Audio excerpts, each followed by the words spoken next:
12th of January 1944, southern Italy, Liri Valley. The winter rain falls steadily over the Italian countryside, turning dirt roads into mud and riverbanks into slick clay. The Rapido River runs cold and fast, swollen by weeks of storms, its banks lined with bare trees and shattered farmhouses. Beyond it rises a wall of mountains, steep, jagged, and unforgiving. At their center stands a massive stone structure perched nearly 1,700 feet above sea level, the Abbey of Monte Cassino. From a distance it looks ancient and immovable, its pale limestone walls blending into the rock beneath it. It has stood here since the 6th century, long before tanks, artillery, or aircraft existed. Now, in January 1944, it dominates one of the most critical battlefields of the Second World War. Allied commanders believe the German defenses in Italy are nearing collapse. Rome lies just 70 miles to the north. If the Gustav Line can be broken here, at Monte Cassino, the road to the Italian capital will finally open. They expect a difficult battle. They do not expect what is about to happen. The Allied campaign in Italy has already been grinding forward for months. After landing at Salerno in September 1943, American and British forces faced a German army that refused to retreat easily. Field Marshal Albert Kesselring, commanding German forces in Italy, understood the terrain better than any map could show. Italy was not France. It was a country of narrow valleys, steep ridgelines, and limited roads, perfect for defense. Kesselring ordered the construction of a series of defensive lines stretching across the peninsula. The strongest of these was the Gustav Line, anchored on the high ground around Monte Cassino. The Liri Valley below was the only viable route for armored forces toward Rome. Whoever controlled this valley controlled the campaign. By early January 1944, Allied forces, primarily the U.S. Fifth Army under General Mark Clark and the British Eighth Army under General Bernard Montgomery, had stalled south of the line. To the east, the Adriatic coast was flooded and impassable. To the west lay mountains so steep that movement was reduced to footpaths and mule trails. Monte Cassino stood at the center of everything. The abbey itself is a Benedictine monastery, rebuilt multiple times over centuries after earthquakes and invasions. By 1944, it is a massive complex of thick stone walls, inner courtyards, and vaulted halls. From its terraces, one can see for miles in every direction. Any movement in the valley below is visible. German troops of the 1st Parachute Division, the Fallschirmjäger, hold the surrounding slopes. These are not ordinary infantry. They are veterans of Crete, Russia, and North Africa. They are trained to fight in broken terrain and to hold ground against overwhelming odds. Crucially, the Germans have not occupied the abbey itself. Kesselring has issued explicit orders forbidding troops from entering the monastery. German observers remain on the surrounding hills, using camouflage and field glasses to observe Allied movements. Despite this, Allied soldiers on the ground believe the abbey is being used as an observation post. Every artillery round that falls near them seems to be anticipated. Every movement across open ground is met with precise mortar fire. The belief takes hold that the abbey must be neutralized. The first major Allied attempt to break the Gustav Line begins on January 17, 1944. U.S. II Corps is ordered to cross the Rapido River near the town of Sant'Angelo. The plan calls for infantry to wade across at night, establish a bridgehead, and allow armor to follow. The river, however, is deeper and faster than intelligence reports suggested. German machine guns and artillery are already zeroed in. As American soldiers enter the water, flares illuminate the crossing points. Mortar rounds fall with brutal accuracy. Boats are shredded. Engineers trying to assemble bridges are cut down. The current carries bodies downstream. By dawn, the riverbanks are littered with wreckage. Entire companies are gone. The attack has failed.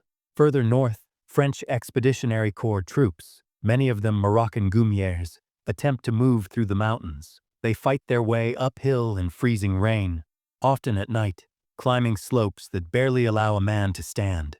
Progress is measured in yards. Still, Monte Cassino remains intact. As January drags on, Allied frustration grows. Casualties mount, yet the German line does not bend. Reports from the front continue to insist that artillery fire is being directed from the abbey. Pilots claim to see signal flashes from its walls. The debate reaches Allied headquarters. On February 15, 1944, the decision is made. The Abbey will be destroyed. That morning, over 200 Allied bombers appear in the sky. B-17 Flying Fortresses and B-25 Mitchells approach in waves. Inside the Abbey are monks, refugees, and civilians who fled the fighting below. Many have been evacuated, but not all. At 9:28 a.m., the first bombs fall. For hours, explosives rain down. The ancient structure collapses inward, its walls crumbling into clouds of dust and stone. When the bombing ends, Monte Cassino is no longer a monastery. It is a mountain of rubble. The irony becomes apparent within days. The German paratroopers, who had avoided the Abbey out of respect for its cultural value, now move into the ruins. The shattered stone provides perfect cover. Observation points are improved, not reduced. The defenders are now nearly impossible to dislodge. What was once a symbol becomes a fortress. The second and third battles for Monte Cassino follow in February and March. New Zealand and Indian divisions are brought in. Gurkha units climb sheer cliffs under fire. Infantry advances are slowed by mud, mines, and relentless artillery. Tanks bog down in the valley, unable to maneuver. Every assault must be conducted uphill, often under direct observation. Rain turns to snow. Cold seeps into bones. Soldiers dig foxholes into frozen ground. Casualties are evacuated on stretchers dragged by hand along mule tracks. German defenses hold. Each attack gains ground measured in yards, only to be pushed back by counterattacks launched from concealed positions. By March, the Abbey ruins are completely occupied by German forces. Machine guns are hidden among fallen columns. Snipers fire from behind collapsed walls. Mortars are carried piece by piece up narrow trails. The Allies bombard the ruins again, but the effect is limited. The battlefield becomes a place of exhaustion rather than movement. Only in May 1944 does the situation begin to change. Operation Diadem is launched with overwhelming force. Over 1,600 artillery guns open fire along a broad front. Polish Second Corps is assigned the most difficult task, the direct assault on Monte Cassino itself. Polish troops advance through minefields under fire, climbing slopes littered with bodies from previous assaults. They suffer enormous losses. Units are reduced to half strength. Still, they push forward. At the same time, French forces break through the Aurunchi Mountains to the south, achieving what had previously seemed impossible. German lines begin to bend, not at Cassino itself, but around it. On May 18, 1944, Polish soldiers reach the summit. They raise their flag over the ruins of the Abbey. The Gustav Line is finally broken. By the end of the Battle of Monte Cassino, an estimated 55,000 Allied casualties have been suffered, along with roughly 20,000 German casualties. The town below is destroyed. The Abbey is reduced to rubble. Rome will fall weeks later, but the cost has been staggering. Monte Cassino becomes a symbol, not of easy victory, but of the brutal reality of mountain warfare, flawed intelligence, and the limits of firepower against terrain and determination. The capture of the heights above Monte Cassino on May 18, 1944, does not bring immediate relief to the men who fought there. There is no sudden silence, no sense of triumph echoing across the ruins. The guns continue to fire elsewhere along the front. Smoke still rises from the valley. The dead remain where they fell, many unrecovered for days. For the Polish Second Corps, the victory is costly beyond measure. Out of roughly 48,000 men committed during the final phase, over 4,000 are killed or wounded in the assault on the Abbey and its surrounding ridges. Entire companies are reduced to handfuls of survivors. Officers who led from the front are gone. Veterans later described the slopes as so steep and littered with debris that bodies could not be buried properly. Stones had to be piled over them instead. The Abbey ruins themselves are silent when the Poles enter.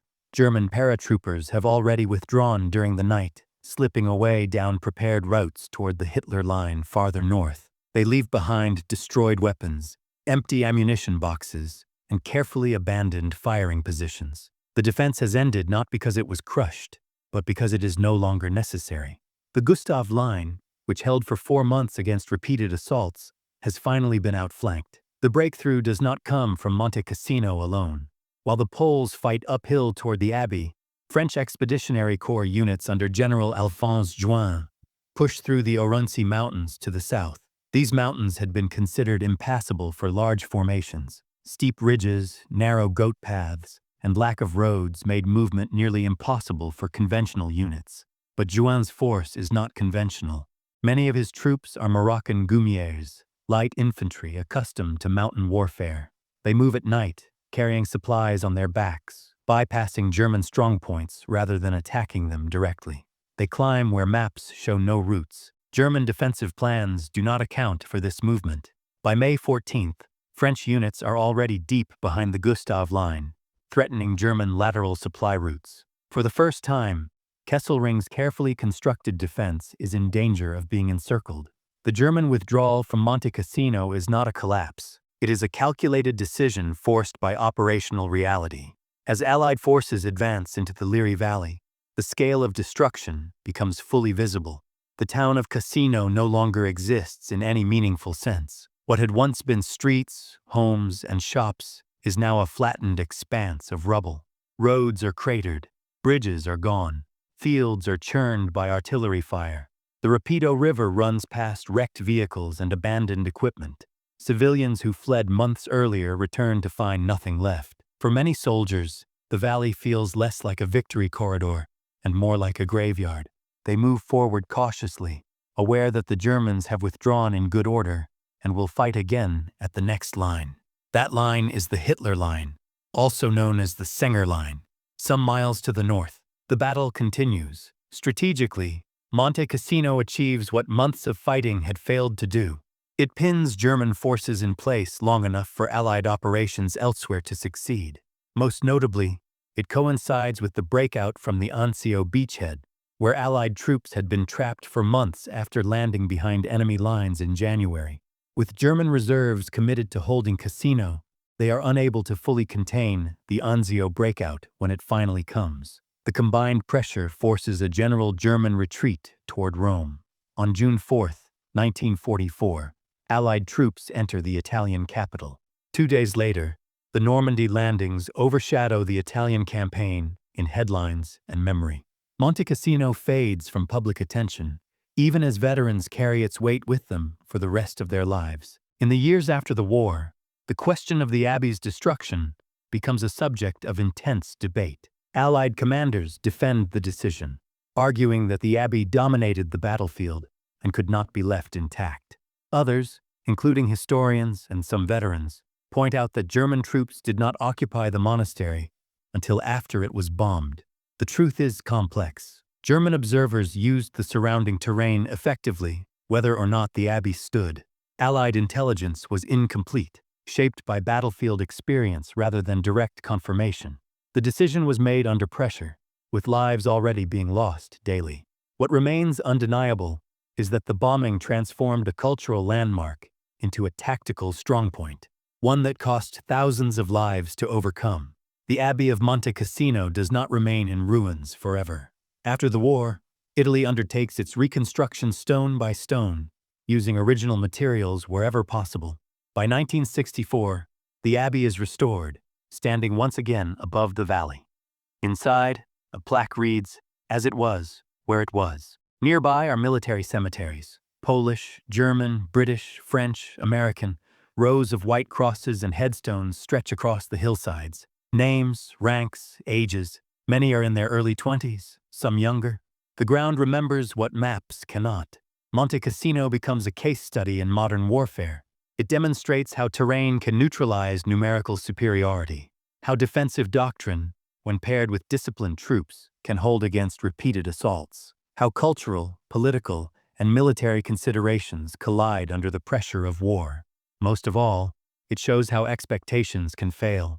Allied planners believed that the Gustav Line would break quickly once engaged. Instead, it consumed 4 months, tens of thousands of casualties, and one of Europe's most historic monuments. Victory came, but not in the way anyone imagined. The Battle of Monte Cassino ends with an Allied breakthrough and the eventual capture of Rome, but at immense human and cultural cost. Approximately 55,000 Allied casualties are suffered in 4 major battles, alongside roughly 20,000 German casualties. The abbey is destroyed, rebuilt, and transformed into a lasting symbol of the consequences of war fought in unforgiving terrain. Monte Cassino stands today not as a monument to victory alone, but as a reminder of endurance, sacrifice, and the limits of certainty in war. May those who fell there be remembered, not for how long the battle lasted, but for what it demanded of them.